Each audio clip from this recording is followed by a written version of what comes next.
Hey everyone, this is the third literature synopsis. I'm doing it on Bloom's Taxonomy of Cognitive Learning Objectives by Nancy E. Adams.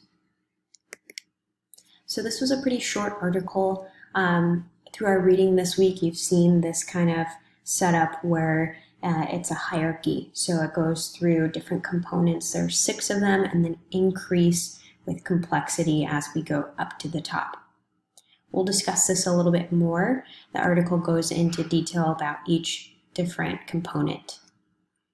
So just reviewing overall objectives of the article, it explains the components of Bloom's taxonomy, it describes changes to the nomenclature and the order, and it comments on application for learners.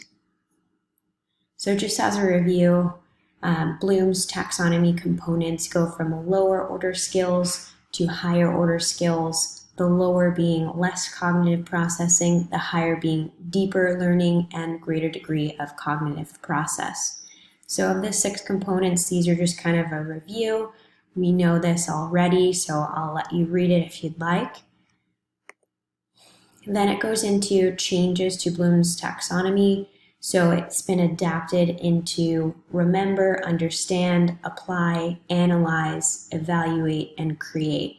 It's shifting from the skill of synthesis, or rather it's shifting from evaluation to skill of synthesis. So it's just kind of changing that hierarchy a bit. So the author had suggestions for educators. I just took this as a quotation. I couldn't figure out how to word it any better than this. So she says, it encourages instructors to think of learning objectives in behavioral terms to consider what the learner can do as a result of the instruction. Then she also recommends listing action verbs as the objectives. We see that a lot in our classes as we look through the syllabus, and each week has objectives. And then include learning objectives that incorporate higher levels of cognitive skills, so critical thinking and evaluative judgments.